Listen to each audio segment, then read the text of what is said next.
Hello les amis, j'espère que vous allez bien. Aujourd'hui, on va parler de productivité, procrastination, bref, tout ce qu'on adore sur comment surtout finir ta journée en ayant cette impression d'avoir vraiment avancé sur ton business. C'est parti. Je me présente, je m'appelle Mélanie, je suis coach business et j'accompagne les femmes à structurer, à développer leur business, des femmes qui ont envie de se lancer et à les aider à passer les premières étapes pour un jour vivre de leur business et avoir leurs premiers résultats. Je propose du coaching, donc si tu as envie d'en savoir plus, comme d'habitude, retrouve-moi sur mon Instagram et envoie-moi un petit message en perso, ça pourra nous donner un premier point de contact pour discuter et voir ce dont tu as besoin. Ces méthodes que je vais te donner aujourd'hui, ce sont des méthodes qui vont clairement t'aider à travailler moins et à faire plus. Parce qu'il y en a marre franchement de se retrouver dans la situation où à 18h tu regardes ta montre et tu te dis putain mais déjà 18h j'ai plein de trucs à faire. Ou encore de finir ta journée et te dire tu as eu l'impression de faire 1000 trucs alors qu'au final tu n'as pas eu l'impression de vraiment avancer sur ton business. Donc l'idée ici c'est vraiment de te donner des méthodes qui vont t'aider à mieux t'organiser dans ta journée, à être moins déconcentré par tout ce qui est autour et du coup avancer de manière beaucoup plus productive dans ta journée. Première méthode, et ça c'est un indispensable aujourd'hui si tu ne l'as pas encore fait, vraiment je t'invite à le faire, c'est de connaître ton chronotype.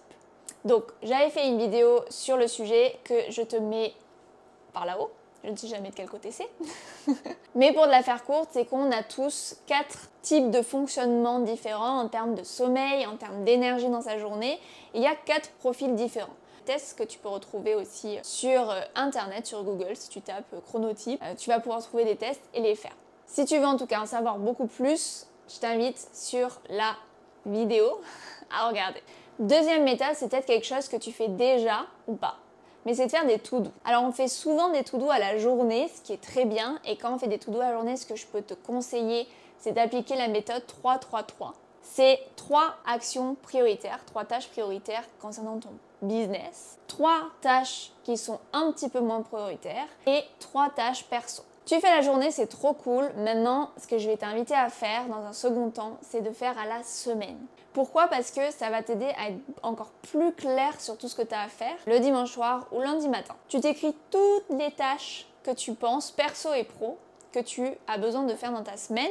Quand tu lises toutes ces tâches-là, tu vas vraiment avoir un visuel, je t'invite vraiment à avoir un visuel de lundi, mardi, mercredi, jeudi, vendredi, samedi, dimanche. D'avoir vraiment les jours visuellement. Pourquoi? Parce que le lundi, moi ce que j'ai l'habitude de faire, c'est que je prévois du lundi au mercredi les tâches que je veux faire. Tu te rappelles la liste du coup que je t'ai dit de faire? En fait, je les glisse dans ces 3 jours. Au bout de ces 3 jours, le mercredi, je fais un bilan du coup de ce que j'ai fait et pas fait dans les premiers jours. Et je refais la même chose du coup de répartir les tâches sur les 4 prochains jours. Les tâches, même personnelles, qui vont te venir en tête alors que tu les avais pas prévues. Du coup, ça va prendre la place d'une autre tâche pour ton business que tu avais prévu. Donc du coup, tu es frustré, du coup, tu procrastines certaines choses. Connais le circuit. Donc ça, en fait, ça t'évite aussi d'avoir tout dans la tête. Encore une fois, d'écrire, d'avoir son cerveau quelque part, ça fait de la place là-dedans et on en a besoin. Ensuite, apprendre à libérer du temps, ça passe aussi à apprendre à dire non. C'est bien de se faire passer après, d'aider les autres, etc. Mais à un moment donné, tu es là pour développer ton business et du coup, le but, c'est vraiment que tu fasses passer ton business avant tout. Alors bien sûr, si tu as le temps d'aider et si tu trouves des moments pour aider d'autres personnes, c'est trop bien, fais-le. Ça aussi, j'en ai fait une vidéo que tu peux retrouver. Comment aussi tu peux dire des non qui ne te mettent pas dans des situations inconfortables. Donc je t'invite à regarder cette vidéo si tu as envie d'apprendre à dire non. Non. Simple mais efficace, une autre technique que je t'invite à utiliser pour éviter les distractions dans ta journée aussi, c'est de mettre ce magnifique mode avion ou ne pas déranger sur ton téléphone. Je pense qu'aujourd'hui tous les téléphones ont ça. Quand on a des notifications, on a envie de regarder, ou même des fois, je sais pas vous, mais moi ça m'est déjà arrivé de avoir ce geste, ma main s'oriente vers le téléphone alors que j'ai même pas envie ou besoin de regarder, mais par habitude d'aller checker mes mails, d'aller checker mes messages, d'aller juste scroller sur les réseaux. Il y a aussi l'option, si tu veux, c'est un peu bizarre mais c'est ok, de mettre ton téléphone ailleurs si tu n'en as pas besoin et d'être focus du coup sur ta tâche. Mais déjà, n'hésite pas à informer si tu as une équipe ou des collaborateurs qu'il y a des créneaux où tu n'es pas du tout joignable et du coup de mettre en avion ou en ne pas déranger. C'est bête, mais en vrai, ça va t'aider à ne pas être dérangé. Tout simplement. Toujours quelque chose de très simple, mais qu'on ne pense pas assez, c'est d'optimiser ton environnement. Autant sur ton ordinateur, ton téléphone, qu'autant dans ton environnement physique, que ton organisation soit simple. Dans le sens où si tu as besoin de quelque chose, un dossier physique ou virtuel, en fait que ça soit assez simple d'accès et rapide. Ça va te faire gagner du temps aussi. Deux méthodes que vous connaissez, je pense, très bien aujourd'hui. Encore une fois, je vous mets une autre vidéo si vous avez besoin de la regarder en détail. Mais c'est la méthode Pomodoro et le time blocking. Méthode Pomodoro, c'est une méthode qui vous permet en fait de vous aider à vous concentrer. C'est des cycles de 25 minutes, 5 minutes de pause. 25 minutes de focus, 5 minutes de pause. Et toutes les 2 heures, on fait une big pause de 20 minutes. Et l'idée, c'est que quand vous faites des pauses, vous faites vraiment des vraies pauses qui vous coupent, où vous allez prendre l'air, parler à des collègues, ce que vous voulez. Le time blocking, je vous en parle parce que honnêtement, c'est ce qui va vous permettre d'être discipliné aussi et du coup de pas procrastiner. Je vous explique. Le time blocking, c'est de bloquer des plages horaires dans ton agenda. Donc moi, j'utilise Google Agenda avec des codes couleurs en fonction du groupe de tâches que je vais aborder, des thématiques. Et en fait, c'est bloqué dans mon agenda. Alors je sais que ça peut donner des bouffées de chaleur aux personnes qui détestent être timées vraiment de manière très précise dans votre agenda. Et l'avantage à faire ça, c'est que déjà, les autres sont au courant si aujourd'hui tu as une équipe. Si tu n'en as pas, c'est même toi en fait, ça te discipline à savoir qu'est-ce que tu as à faire, qu'est-ce que tu t'es prévu à ce moment-là. Et le time blocking, moi je t'invite vraiment par exemple à prendre une tâche, organiser le planning stratégique de création de contenu.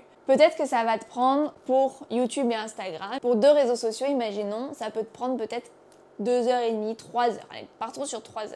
Alors, tu peux très bien te caler 3 heures le lundi où tu sais que dans cette plage horaire, parce que tu auras fait le chronotype avant, c'est un bon moment pour faire ton travail sur cette thématique-là. Des fois, c'est aussi intéressant de te faire 2 heures quelque part, 1 heure dans un autre créneau horaire. Pourquoi? Parce que quand il y a des choses aussi qu'on n'aime pas faire, qui nous excitent pas vraiment, qui te donnent pas du tout envie de la faire, tu procrastines. Et des fois, on se dit, je vais faire tout le plus rapidement possible et en un shot de temps, mais au final tu vas encore plus te dégoûter parce que peut-être qu'au bout de 2h30 tu n'auras plus envie de faire ça parce que ça te saoule quoi, ça te donne pas envie. Donc d'avoir par exemple sur cette tâche qui dure 3 heures que tu aimes pas forcément, c'est un projet que tu as besoin d'avancer, que tu n'as pas vraiment envie de faire, bah, le fait de te dire ok je fais 1 heure là, 1 heure là, 1 heure là, au final 1 heure dans ton temps c'est quoi? C'est rien, ça passe vite. Pourtant de le faire dans ta semaine, d'avoir divisé en 3, bah à la fin de la semaine, ton objectif il est complété et tu auras avancé sur ce projet-là. Donc le time blocking, ça sert pour beaucoup de choses, je vous invite vraiment à le faire. Utilisez Google Agenda. Idéal aussi, c'est de lister vos tâches que vous faites ou quand vous avez un projet et d'estimer le temps du coup que vous avez à côté pour pouvoir ensuite caler en fonction du temps que ça vous demande dans votre planning à côté de votre job si vous êtes comme moi. Ça vous permet d'avoir une vision de quelle partie de votre planning est dispo pour faire ces 2 heures, ces 3 heures, ces 1 heure, etc. Je voulais vous parler du slowpreneuriat. C'est une manière, une méthode d'entrepreneuriat où on le dévalorise vachement parce qu'on pense que quand on est plus lent, du coup on a moins d'ambition, qu'on veut aller, du coup comme on veut aller moins vite, voilà, hein, on n'a pas envie d'y aller, on n'a pas le feu, mais pas du tout en fait. En réalité, ça vous aide aussi, c'est une méthode qui vous aide clairement à mieux clarifier ce que vous voulez, où est-ce que vous voulez aller, et ça vous évite de perdre du temps et l'énergie dans des mauvaises directions. Donc c'est aussi une méthode que vous pouvez retrouver, commencer à voir si aussi ça va avec votre style d'entrepreneuriat. Il y a une chose aussi qui est très importante à comprendre, et j'ai mis beaucoup de temps à le comprendre. C'est que le repos, c'est aussi une forme de productivité. Des fois, on a l'impression que si on travaille 8 heures d'affilée et qu'on ne se repose pas, on est plus productif. Honnêtement, votre corps, il vous ment pas. Votre cerveau, votre mental, lui, vous dit « faut y aller, faut y aller, faut y aller ». Votre corps, lui, ne ment pas. Et si vous avez besoin d'une sieste, si vous avez besoin de repos, il faut écouter aussi votre corps. Maintenant, si ça fait 4 jours d'affilée ou une semaine que tu repousses une tâche, te raconte l'histoire que tu es fatigué de la faire, ça c'est notre histoire. Votre cerveau n'est pas fait pour rester concentré des heures et des heures et des heures sur la même chose, encore moins de sauter de tâche en tâche. C'est pour ça qu'utiliser la méthode Pomodoro et de faire des time blocking, ça vous focus sur une seule chose à la fois, mais avec des pauses. Parce que votre cerveau a besoin aussi d'avoir des récompenses, d'être récompensé rapidement. Donc voilà, essayez de développer ce côté mindset qui est vraiment là pour vous aider et vous verrez, vous allez moins procrastiner aussi parce que vous allez être dans des bonnes énergies. Si vous êtes trop fatigué, que ce soit physiquement ou même mentalement, à un moment donné, vous avancerez zéro sur vos projets et vous manquerez de motivation aussi. Voilà, c'était vraiment court, mais prenez le temps d'introduire petit à petit. Vous n'êtes pas obligé de mettre tout, d'essayer tout en même temps, ok? L'idée, c'est de venir essayer une ou deux techniques dans votre quotidien. Et moi, ce que j'aime bien faire, ce que j'aime bien conseiller à mes clientes, c'est de choisir par exemple une ou deux nouvelles techniques, nouvelles méthodes, de les implanter pendant déjà un mois, voir si ça leur convient, si c'est ok de faire sur un trimestre, donc sur 3 mois. Et si ça marche pas au bout d'un mois, dans ce cas, de modifier et de rester sur un nouveau mois, etc., etc. Donc, prenez le temps d'introduire petit à petit, ça va le faire dans tous les cas. Voilà les amis, c'est tout pour moi. N'hésitez pas à me dire en commentaire si d'ailleurs vous avez une des méthodes que vous utilisez déjà et qui a chamboulé votre quotidien. Si vous l'allez encore plus loin et surtout de manière personnalisée, je propose 2 types de coaching. Vous avez le flash coaching qui est un appel d'1h30 où on part d'une problématique spécifique ensemble pour vraiment mettre des actions rapidement en place et d'avancer rapidement sur votre problématique. Ou sinon, vous avez la possibilité d'avoir un appel découverte pour discuter de mon accompagnement. Là, c'est vraiment un suivi sur plusieurs mois sur des piliers différents de structuration, de lancement, de communication, d'organisation. Bref, il y a 8 piliers, je pourrais vous en parler pendant des heures.